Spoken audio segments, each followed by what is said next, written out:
Ante todo, agradecer la oportunidad de intervenir en este espacio tan propicio, ¿no?, para denunciar la violación constante y sistemática de los derechos humanos por parte de la dictadura cubana, poniendo especial énfasis en los más de 1000 presos políticos que actualmente están en cárceles cubanas. Soy Fran Hidalgo, coordinador de la Asociación Cubano-Vasca Democracia Cubarensac, con sede en Bilbao, aunque nuestro ámbito de actuación se rige a todo el País Vasco. Antes del 11 de julio de 2021, Cuba tenía un entorno de entre 135 y 150 presos políticos. Eran usualmente periodistas independientes, intelectuales, disidentes y activistas de derechos humanos. Además, más de 11.000 personas en Cuba estaban condenados por condenas predelictivas. ¿Se acuerdan de la ley del vago en España? Personas que, según el Código Penal de Cuba, se observa una conducta textual, se observa una conducta contraria a la moral socialista, por lo que eran proclives, textual, a cometer un delito en el futuro. Minority Report. 11.000 personas condenadas. Cada año, todos los años. Hay que decir que cientos de miles de jóvenes de todo el país han pasado de 1 a 4 años de prisión por esta predicción sin delito, ni en grado de tentativa. En las cárceles de Cuba hay más de 90.000 presos. Tengo el documento oficial cubano del régimen interno, donde describe el número y situación de cada uno de ellos, igual que los de predelictiva y demás, y estoy encantado de dárselo. Además, otros casi 40.000 están condenados con medidas de limitación de libertad domiciliaria. Es el hacinamiento de presos per cápita más grande del mundo. La situación parecía no poder ser peor, pero lo fue a partir del 11 de julio de 2021, cuando en más de 50 ciudades en Cuba, decenas de miles de ciudadanos, si no cientos de miles, alzaban su voz por las calles con lemas pacíficos como patria, vida, libertad, no tenemos miedo, expresiones pacíficas que, por cierto, nosotros en España hemos tenido que alzar en contra de la dictadura franquista repulsiva, expresiones pacíficas que no emplean ni el insulto ni la violencia. El presidente de Cuba salió a la televisión y les dijo a los ciudadanos que salieran a la calle al combate para enfrentar a los contrarrevolucionarios, que estaban diciendo patria, vida y libertad. Sin embargo, los verdaderos revolucionarios eran los que estaban en las calles pidiendo la libertad. Esos eran y son los revolucionarios, gente del pueblo. ¿Creen que el pueblo salió a luchar contra sus iguales? Pues no.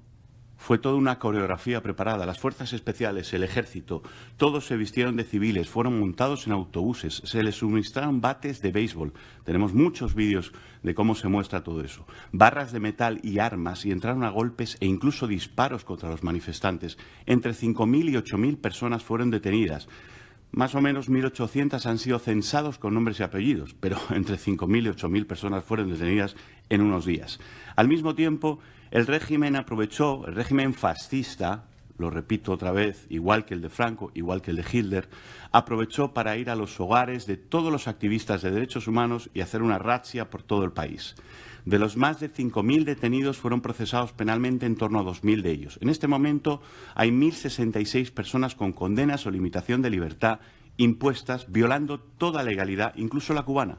125 mujeres, eran 115 mujeres, perdón, 125 era el mes anterior, cumplieron sentencia 10, 36 niños, que ahora son como 34, y niños y niñas, 17 de ellos acusados y condenados por sedición. Los errores procesales en Cuba que han sido expuestos en el Consejo General de la Abogacía Española con personal de la Abogacía Española son numerosas. Por ejemplo, 1. La totalidad de las víctimas fueron llevadas a prisión preventiva y otras medidas de privación de libertad cautelar por orden del policía, llamado instructor, que le llaman instructor para que nos confundamos, pero es un policía, y los fiscales, es decir, sin que el juez tutelara en modo alguno ni conociera siquiera del caso, ¿vale?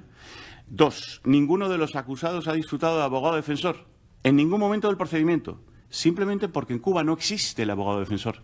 Es abogado del Estado, depende del Ministerio de Justicia y depende del poder político. Y no pueden defender, son fiscales blandos. No son fiscales duros, pero son fiscales blandos. 3. Los tribunales que juzgaron a los manifestantes en Cuba dependen enteramente del Poder Ejecutivo y del Partido Comunista. Pues como dijo Díaz-Canel, en Cuba no hay separación de poderes, sino unidad de poderes, un mismo poder y diferentes funciones.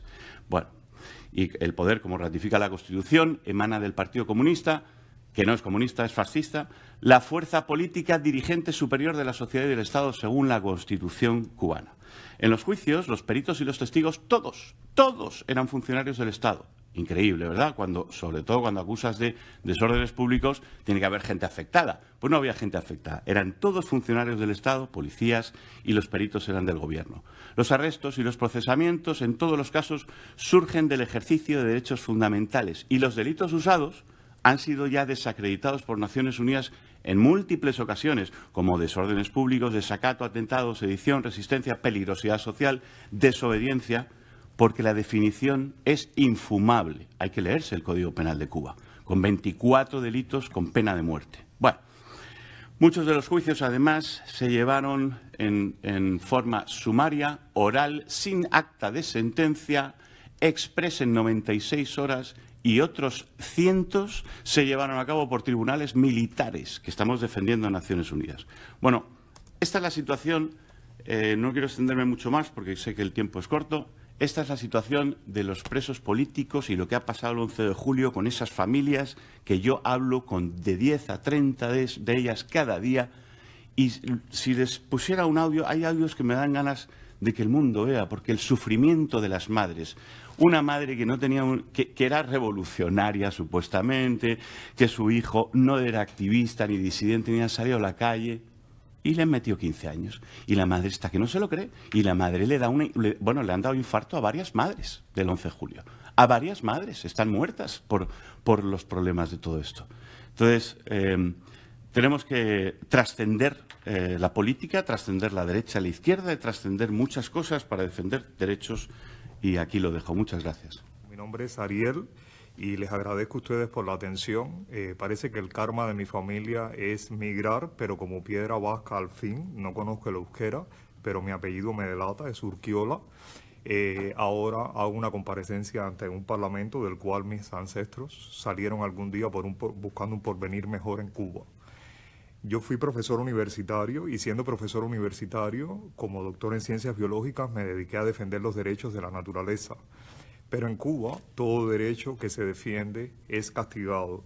Y en este caso fue básicamente por la comercialización legal de tortugas marinas y las ventas de sus conchas a la empresa artesanal más grande del mundo, japonesa. Pues bien, el Estado arremetió contra mi persona, que ya tenía una familia con historial también en Cuba desde el punto de vista de defensa de derechos humanos, y fue mi padre, uno de los exmilitares que ayudó a reconstruir y a construir ese sistema dictatorial que cumplió una condena de 20 años. No obstante, el tiempo de prisión de mi padre, su prisión política y demás, no fue algo que nos lastró a mi familia en particular para seguir tratando de vivir en Cuba, para estudiar en Cuba, volvernos profesores universitarios, mi hermana y yo. En el 2016, justamente, me expulsan de la Universidad de La Habana por problemas ideológicos y no bastándole para ellos, ni a mí tampoco, como una piedra dura de cabeza, me vuelvo campesino, que es lo más, el sector, dijéramos, más repudiado en Cuba, justamente por conservar una parte de la propiedad privada y del medio de producción independiente del sistema socialista.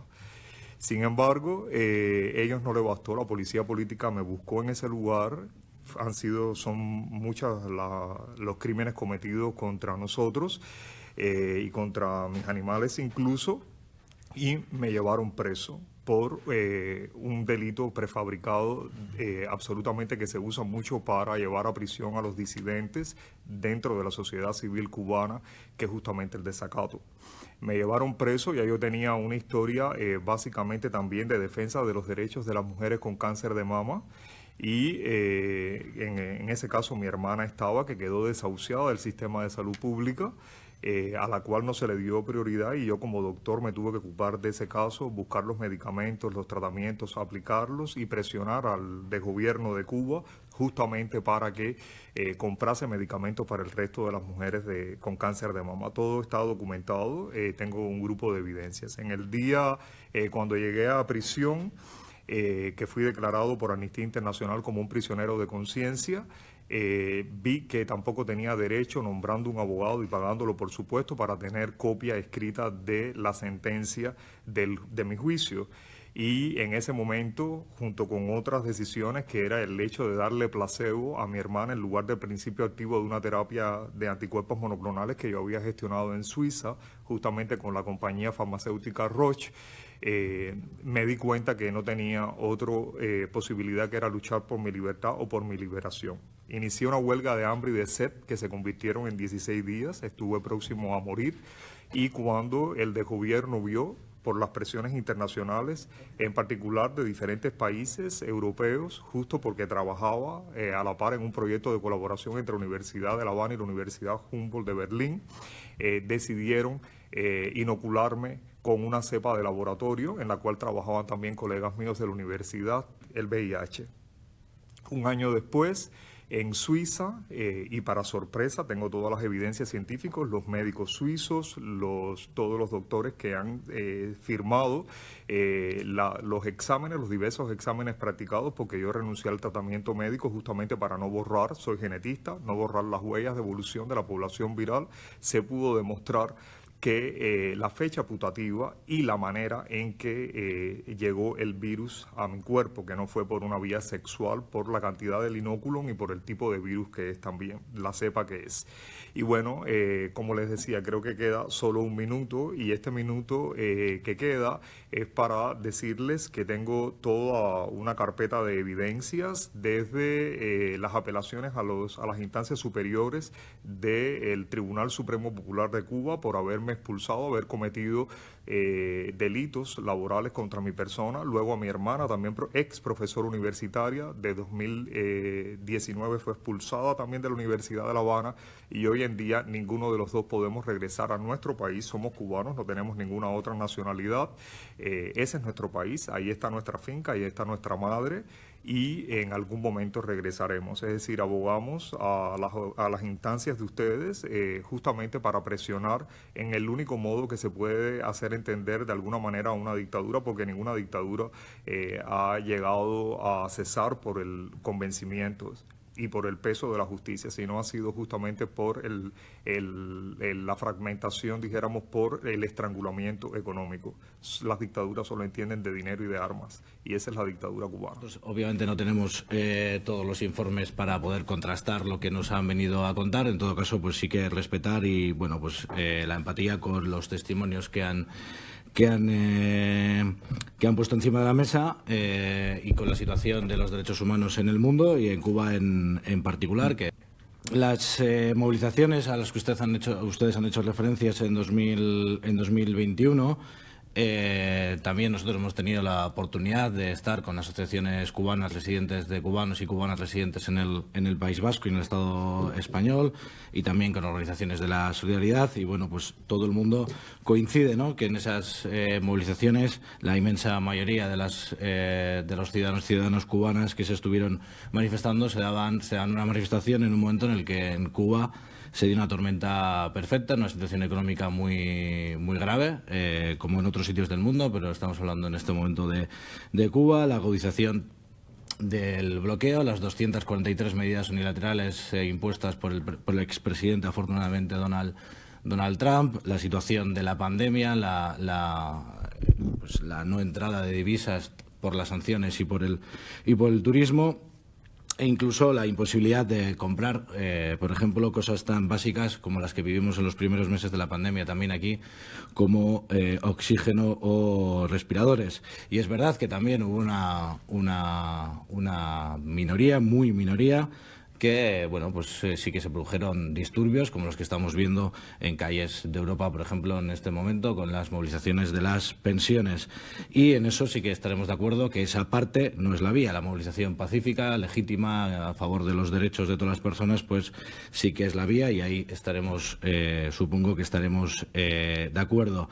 Luego, a lo largo de sus intervenciones, lógicamente han puesto encima de la mesa el tema principal que ustedes han venido a plantear, que es, pues lógicamente, su diferencia con el sistema político cubano. Nosotros ahí, como grupo parlamentario, no nos corresponde actuar, sino que es el pueblo cubano el que tiene que decidir o seguir decidiendo qué sistema quiere para su país, y desde aquí lo único pues desear que esos procesos se sigan desarrollando en paz, en diálogo y con las mejores mejores soluciones, creo que ustedes decían, por y para todos. Sí que, lógicamente, pues como miembro y militante de un partido comunista no puedo estar de acuerdo en la categorización del Partido Comunista Cubano como un partido fascista. Podrán tener sus diferencias, pero bueno, creo que no se somete a ningún rigor histórico, aunque supongo que intentará rebatírmelo en este momento esa afirmación. Y más allá de todo esto que estamos diciendo en este momento, pues sí que ratificar un poco la posición histórica también en este Parlamento contra una de las mayores vulneraciones de derechos humanos, que no lo dice solo este Parlamento, sino que lo dice la Asamblea General de Naciones Unidas 30 veces desde el año 1960, la última en 2022, que es, y por eso no puedo estar de acuerdo, más allá del testimonio que usted ha contado, con esa solución que ustedes proponen para cambiar el régimen político en Cuba, que es, por lo menos, el último interviniente, que ha sido el estrangulamiento económico. El bloqueo es una herramienta, o el embargo, como ustedes quieran llamarlo, es una herramienta que impide, no al gobierno cubano, que también, y a las élites cubanas, como se les podría definir, que también, sino al pueblo cubano, como ustedes saben probablemente mejor que yo, hacer actividades cotidianas, o las 243 medidas que, por ejemplo, se prohibieron las remesas. Pensamos que para nosotros, desde la Unión Europea, desde el Parlamento Vasco y las decisiones que se han tomado en los últimos tiempos en el Parlamento Europeo, en el Parlamento Vasco, en el Congreso y por parte de la mayoría de los gobiernos, la mejor solución para colaborar con el pueblo cubano es la lucha por la eliminación de ese bloqueo económico, comercial y financiero a la República de Cuba.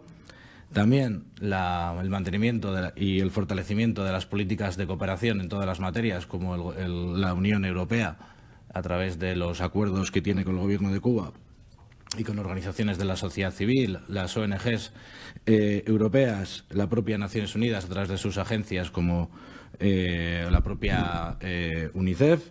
También la participación del Gobierno de España a través de la Agencia Española de Cooperación y Desarrollo y también a través del Instituto para el Comercio y de toda la colaboración también, por ejemplo, en materia cultural y lingüística. Y también, por último, y llegando a nuestra casa, a través del trabajo de cooperación que las asociaciones de cooperación vasca, impulsadas también por la Agencia Vasca de Cooperación y también por organismos públicos como Tecnalia, tienen, pues, como por ejemplo con organismos también de la agricultura, de la ganadería y, por ejemplo, como la Oficina del Historiador de la ciudad de La Habana. Y también, en ese sentido, pues toda la solidaridad que ha habido en los últimos meses desde Europa también, en los periodos más complicados de la pandemia, para poder colaborar con esa investigación cubana en la generación de esas 3 vacunas que han podido distribuirse a la población cubana, y que había insumos que no tenían, que no se podían comprar en Cuba, y que también la solidaridad vasca ha hecho posible, entre otras cosas, que se hagan posible. Por tanto, pensamos que la mejor solución para Cuba y para cualquier país del mundo es mantener las vías abiertas de colaboración con la sociedad civil, la vía de la cooperación internacional basada en el derecho internacional y en el derecho internacional humanitario y en los principios fundamentales de la cooperación y en los planes directores, por ejemplo, en nuestro caso del Gobierno vasco. Así que, pues, repitiendo lo que decía en el primer momento de la defensa de los derechos humanos como principio fundamental para nuestro grupo parlamentario, pues acabamos como empezamos. Nada más y muchas gracias. Es que ricasco. Con respecto al bloqueo, embargo y todo esto, bueno, no todos los cubanos piensan igual sobre cómo vencer al totalitarismo. Hay una gran amalgama de diferentes visiones, ¿no? Resulta evidente que las sanciones son un mecanismo muy empleado internacionalmente, porque es de lo poco con lo que se puede reducir el margen de maniobra de un maltratador. O sea que las sanciones no solamente afectan a Cuba, sino afectan a muchísimos países y se emplean mucho, ¿eh? Pero una cosa son sanciones y otra cosa bien distinta es un bloqueo. Hablamos de rigor histórico y desde el año 2000, y esto hay que saberlo, el bloqueo se tornó en embargo. Y se tornó en embargo porque Bill Clinton eliminó del embargo tanto los medicamentos como los alimentos. Y desde entonces, y le invito, y le puedo dar todo el informe de la Organización Mundial del Comercio, desde entonces Estados Unidos provee del 45% de la carne que comen los cubanos. El 45%. Cuidado, ¿eh? Todos, año tras año, de todas las importaciones hasta de Rusia, de todo el mundo, el 45%, 46, 47, según el año, entra de Estados Unidos, de carne, ¿vale? Pero también de cereales, ¿eh? Y también de otros alimentos. Es decir, no podemos, seamos precisos, no podemos hablar de bloqueo, podemos hablar de embargo y podemos criticar que es unilateral porque no hay otras naciones que lo estén legitimando, lo que queramos, pero no le llamamos bloqueo porque no estamos siendo precisos y hemos hablado de rigor histórico. Respecto a las divisas, la tarea de ordenamiento instauró tiendas en divisas obligatorias para todos los cubanos. Tenían que comprar en divisas cuando ellos ganaban su sueldo en pesos. Eliminó posteriormente la moneda en la que los cubanos tenían sus ahorros, el CUC, que era equivalente a $1. Los cubanos ganan en el extranjero, en las misiones, ganan en dólares y eso se lo convierten en CUCs y lo tenían todo ahorrados en los bancos. ¿Saben lo que hizo el gobierno con la tarea de ordenamiento? En años finales de 2020, cogió todos esos ahorros y dijo, ahora no hay CUC, ahora hay pesos. Y por lo tanto, todos los CUC los convierto a 24 pesos. ¿Pero sabe cuánto valía el peso, el CUC en el mercado? Valía 70 pesos. Entonces, se quedó en un 33%, pero ¿sabe cuánto se puso en unos meses? A 175 y a 200 pesos. Es decir, se quedó con el 80% de los ahorros del cubano, el gobierno, al cambiar y quitar el CUC. Pero otra cosa que también quería decir, el fascismo. El fascismo tiene muchísimas caras y el rigor histórico no puede existir hasta que las voces puedan contarla, que pueden contar la historia, tengan voz. En dictadura no hay diversidad de voces y, por lo tanto, no puede haber rigor histórico. Por eso el franquismo silenció la historia española que no le convino y solo en democracia se ha podido hacer justicia histórica.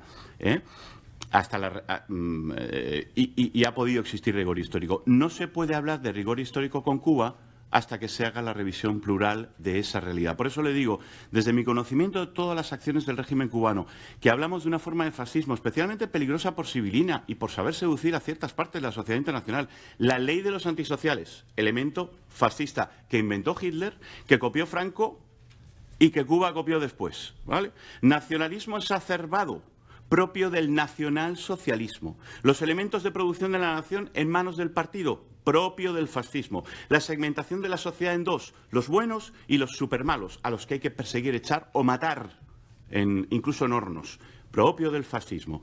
El socialismo, tras la caída del muro, hizo un esfuerzo por separar sus principios, los principios fascistas ejercidos por el comunismo y quitarlos del socialismo, para tener una izquierda realmente con lo que la izquierda debía tener. ¿Debemos seguir esa tarea? Lo que no podemos es, y debemos diferenciar la buena, necesaria e imprescindible izquierda de las falsas, fascistas y extremas de ideología autócrata como son Venezuela, Nicaragua, estamos hablando de los Castro y estamos hablando de tantos autócratas que se llaman de izquierdas y nos están engañando a todos y son puro fascismo.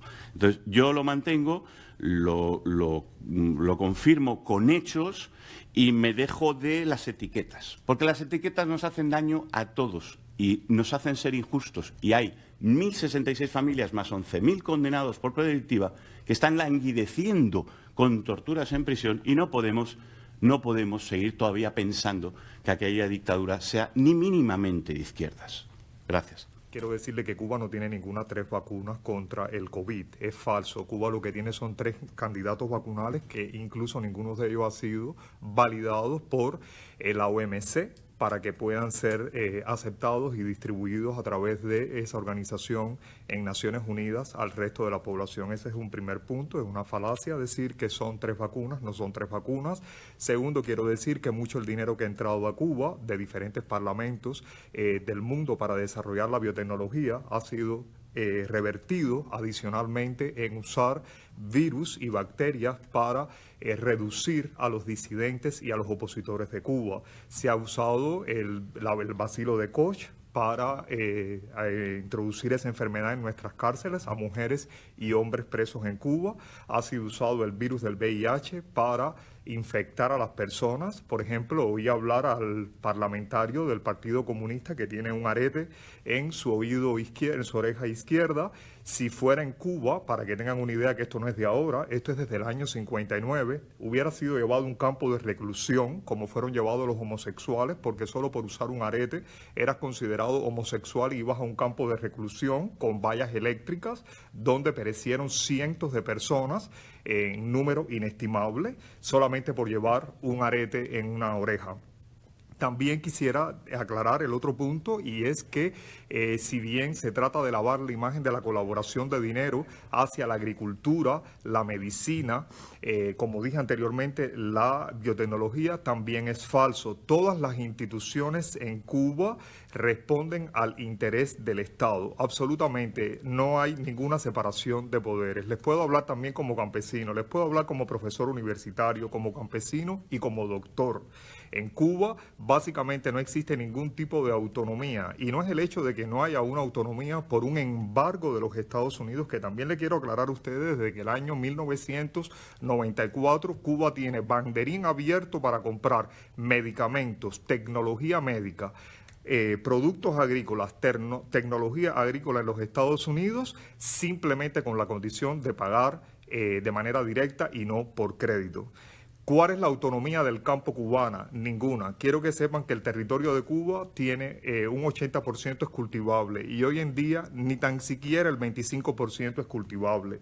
Quiero decirles que Cuba fue tan fértil y tan próspero en su agricultura y ganadería que hasta el año 53 los españoles emigraban a Cuba. Por eso muchos de nosotros tenemos el derecho a volvernos español, no solo por llevar un apellido, sino propiamente por la genealogía fresca de esa migración. Hoy en día no tenemos ganado, hoy en día no tenemos agricultura, no tenemos un vaso de leche. Quiero que sepan que los niños de Cuba, de mi país, no tienen ni tan siquiera un vaso de leche. Y ese vaso de leche no lo tienen ahora, no lo tienen desde el año 59. En Cuba se racionó el pan, se racionó la leche, y se perdió todo eso simplemente porque se dejó de tener voluntad y amor de producir, porque se perdió el derecho individual. Cuando un ciudadano pierde sus derechos, pierde sus libertades, no hay posibilidad ninguna de que una economía se recupere. El embargo de los Estados Unidos hacia Cuba no significa un embargo del resto del mundo hacia Cuba. Significa un embargo solamente de un país a una dictadura. Y Cuba es pobre y es un país absolutamente con sendas crisis alimentarias y médicas, porque el principal bloqueo, que sí es un bloqueo, es interno. Es del Partido Comunista de Cuba, es de la familia Castro, que desprecia al pueblo de Cuba y que hoy en día sigue con las riendas en el poder, y que ha usado desde el año 59 todos los métodos de tortura clásica para reducir, para redimir al pueblo de Cuba. Podría decirles, cuando se habló del término de fascismo, que no se podía comparar con el fascismo, pues sí es comparable con el fascismo, y con mucha diferencia de Joseph, el gran asesino médico, Mengele, alemán. Por lo menos usaba todos aquellos crímenes que desarrollaron la ginecobstetricia. En Cuba todos los crímenes que se cometen no desarrollan absolutamente nada. Solo lo que siembran es el pánico, que ha provocado que un tercio prácticamente de la población laboral de Cuba ha huido, prefiere poner en riesgo sus vidas huyendo por el mar y por las selvas suramericanas hacia los Estados Unidos o hacia Haití, o hacia cualquier lugar, antes que luchar por su propio valor, por su propia dignidad. Cuando un pueblo pierde la dignidad, pierde la sociedad, y la sociedad se convierte en lo que hoy en día Cuba, una suciedad. Más que hablar de dictadura, creo que dictadura es un término coloquial. En dictadura se puede desarrollar una economía, se puede hacer un sistema de planeamiento hidrológico para garantizar aguas a las poblaciones. En Cuba ni tan siquiera eso. En Cuba lo que hay es una suciedad, una podredumbre absoluta. Todas las ayudas económicas no han servido absolutamente para nada, sino para empobrecer al pueblo de Cuba